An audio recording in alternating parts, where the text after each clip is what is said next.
Hi guys, good morning once again from Dhaka, Bangladesh. Welcome back to the channel. Uh, this second episode I'm going to do for this morning, it's going to be a little bit different. And I actually wanted to do this like when this award sort of was announced on Fragrantica. As you can see from title, it's going to be 6 fragrances from the winners of the Fragrantica Readers Choice Awards 2023. Basically the most popular and least favorite or something like, let's see the lights. Yeah, okay. So least favorite fragrances that people voted for. So I have not all of them, I have some of them, so I would like to leave a remark what I think about them. Basically, Fragrantica is a source for all you fragrance lovers for reference points, notes, latest releases, perfumer, the nose behind it, and what people say. So basically, one of the best. This one and Base Notes are two of the best sites where you can see fragrances releases and what people say about them. Also, what are the voting. So end of the year, every year they have this sort of awards. So when I started my journey, I know about this Fifi awards that were given to perfumes, and I remember Armani Code was mentioned as one of the most favorite perfumes of people back in the days, 2014 13, I think. Back in the years, this was very popular. It got so many awards by people's voting and choices. So Armani Code got the best marketing, best packaging, like a tuxedo, and the smell wise sophistication. So this one nowadays is not that popular like some of the other ones, but I remember Fifi awards. So let's start this video and you'll see as I go, you understand why I'm doing this video. Time, it's around 9:30. It was very cold early morning and it's still sun is up, but it's around 16 degrees, which is very, very nice. So I'll start with the worst fragrance that people voted for. They hate this fragrance. They say, I hate this perfume, which went to Dior Sauvage. And Dior Sauvage is the EDT version I think they are referring to. So there are multiple versions of it, like Sauvage EDT came out first in 2015, I think. Yeah. Then 15 or 16, I think 15 maybe, or 16, I forgot. Then followed by EDP, Perfume, then they have Very Cool Spray, and then the recent one is Elixir. The Elixir one is getting a lot of love, but basically Dior Sauvage got the most hype when it came out, and I did not care for this when I got this in 2016. I said it's okay at best, it's way overpriced and it's boring. So over the years what happened was Dior Sauvage, I changed my mind on certain things, but again it stayed like none of the best Dior's. Okay, when people say this is the worst, I think people spoke their emotions. Most people, they really do not like this blue fragrances or this same like generic sort of freshy out of the shower marine scents. They don't care for it. What I dislike about it is that it can get pretty boring if you wear this every day. I come back to this Dior Sauvage like every few months and I enjoy it in different occasions, like casual setup, and this is complemented. But over the years it got reformulated. It used to be very strong back in the day. So if you want to replace Dior Sauvage, I think you can go something like, if you want to get a better scent or better value, maybe you can go something like YSL EDP. Now there are many options. You can go like Kenzo Homme EDP or Kenzo Homme EDT Intense, like blue category, much better value, much longer lasting and stronger. But I would tell you one thing, Dior Sauvage does achieve what it's supposed to do. It still smells pretty nice, just that it's not like so interesting anymore. It's the most common scent everywhere. Another thing I noticed, funny thing is, like when people wrote, like the voting was finished, the results were out, I think almost, then people started voting again, downvote, upvote. So some people are biased towards some fragrances, but it's okay, it is what it is. So people's choices I respected. So Dior Sauvage got the I hate this perfume, and I don't see the hate behind it, but if the popularity can be too bad for your own good, and this is that. Dior Sauvage, I think, is that. This is my comment on that one. I like it, I have nothing against it. Then next one, let's go with this one. This one was voted the best marine scent, I think, ever. I think this was Acqua Profumo, which got discontinued recently. And this one, this is my last bottle of it. I think about how much I left with. I'm left with about 40 ml or 35 ml. So this one, it's very popular. Again, very expensive. Acqua line, Armanis are expensive, you guys know that. When it was taken down, it was replaced by this other body, which is called Perfume. And before Perfume, they released EDP. I did not care for that. I think if you asked about the most disappointing release from this line, that one will take the cake, the EDP. I did not care for the EDP at all. I mean, I liked it at first, citrusy, but it did not do anything for me. For example, Profumo, why is it popular? It's the more darker take. It's a discussion, so I will discuss more darker take on the classic called Acqua, which is a top seller for summers. People love it. It like is a marine, floral, spicy, masculine scent.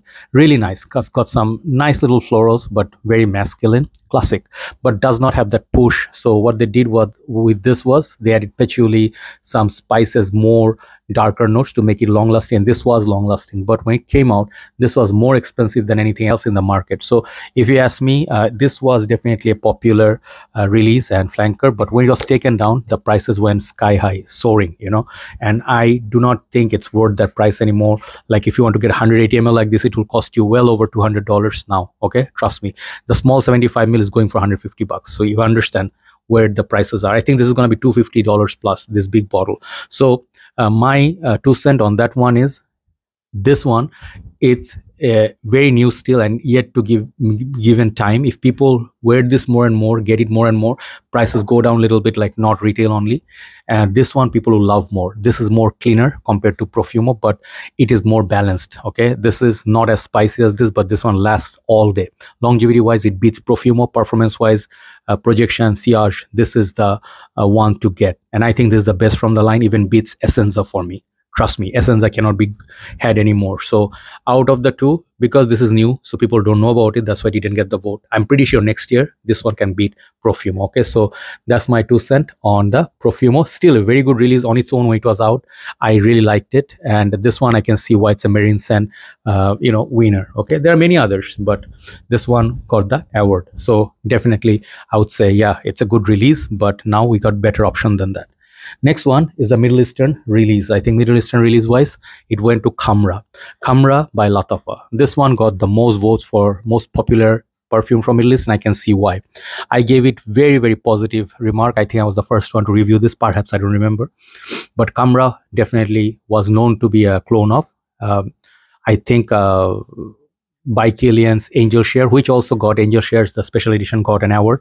I don't have that, otherwise I'd have shown you, but I felt it was not really a straight up clone of Angel Share. It is something like it, but I think now we got better clones of that one, like Zimaya Sharaf blend by Afnan. That one is more closer to Angel Share, but on its own, the salted toffee note, which is in this, the bottle presentation, the box it comes in, it definitely is really beautiful fragrance. 35 bucks in Bangladesh. Overseas people are paying 55, 45, whatever you pay, you will definitely love this fragrance. It's good for all year round, great performer. And recently the new one came out. I'll just compare a little bit with it. I don't think I've done a side-by-side comparison, which I'll do soon, which is called Khamrah Kawa. I got a backup bottle of it, and this was the first batch. I think now they are doing the second batches, which is perhaps, I don't know, I'm not quite sure, I can confirm it, but could be reformulated in time. What they do is they do that, it becomes weaker. But Kawa, the first batch was phenomenal. I think this is an improvement upon Khamrah. Okay, and performance wise they are kind of similar, but Khamrah perhaps lasts a little bit long. But if you give it time, if it sits in your collection, Kawa, it can also be beast mode like Khamrah. So these are both very sweet, nice little scent. This one has a added coffee note, and I think personally, just my personal perspective, I love this bottle a little bit more. It's darker, it looks nicer than Khamrah, and scent profile like this is better. In time, next year perhaps this one will be maybe taking this down, but both of them are beautiful. So that is Khamrah for you. Definitely well-deserved spot. That's the number 3. So you have 3 left. Next one I think is going to be the most perfume ever. Most popular perfume from designer side perhaps went to Dior Homme Intense. That is my signature scent. You guys can tell. If you follow me for some time, I would say I have no way or anything to disagree about this.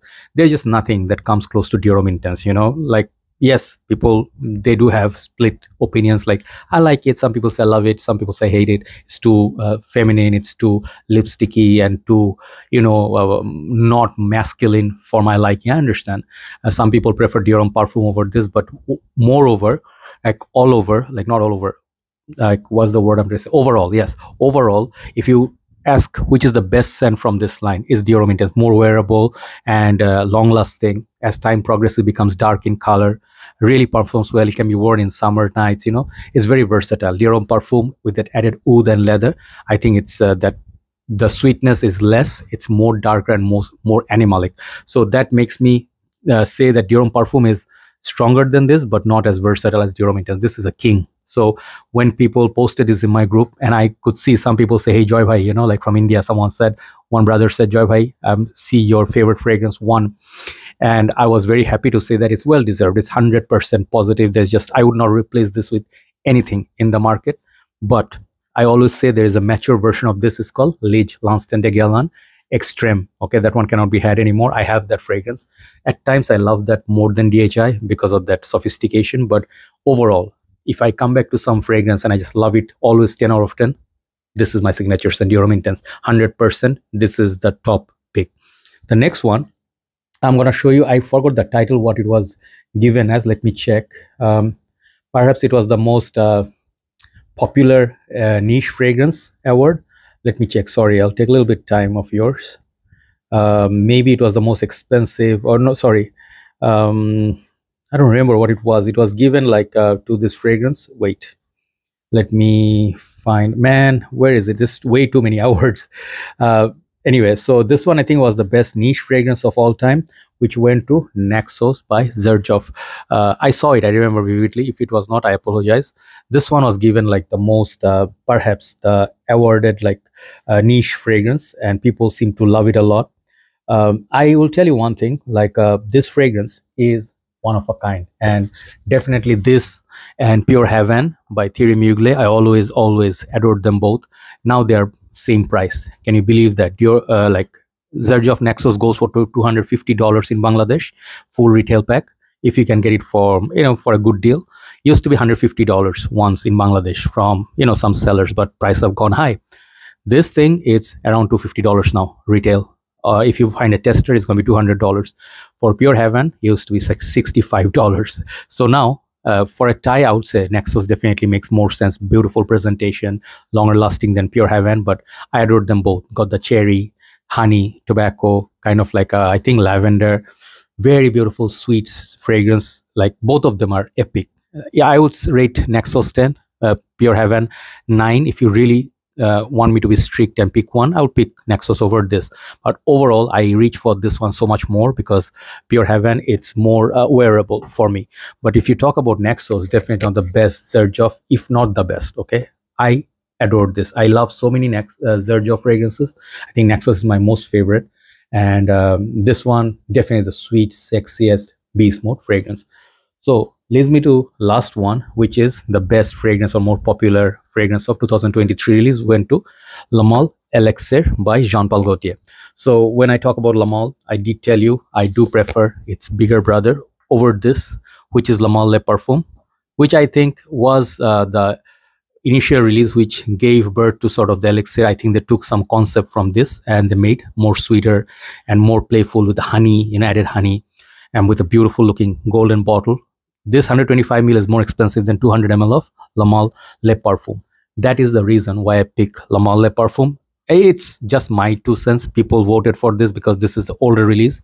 This is this year's release. But overall, out of the two, this is a better value and better fragrance, in my humble opinion, Le Male Le Parfum. So when I say, why is it better fragrance? It got iris, it got, I think, tobacco, something, it got lavender, it got a lot of notes like that, you know, it's like you expect from a modern fragrance, like iris, you know. It's just a playful pear sweetness. It reminds me of ultra male. It's everything in one perfume. Okay, this one can replace your ultra male clubbing fragrances. It can be your dating fragrance. It can be an office. This is signature scent worthy, and I did pick this as my overall best designer fragrance in my 2023, which I did the last video of. But it's okay. This is not a 2023 release, so I would tell you, yes, out of the whole lineup, some people may say last year Le Beau Le Parfum was better. I don't think so. I think Le Beau Le Parfum is good, but this is really, really nice. I absolutely love it, but I think it's way overpriced for the time being, and it's not available everywhere. So do let me know what you thought about the 6 fragrances or the other awards. Which ones did you not agree with? Did you really hate Dior Sauvage that much? Or you found something better than Profumo for freshy marine fragrance, or anything better in the Middle Eastern or overall niche designer or best release of 2023? Leave a comment below so other people can see. Have a very nice day. Thanks for watching, and hope you appreciate the video. Take care. Bye bye.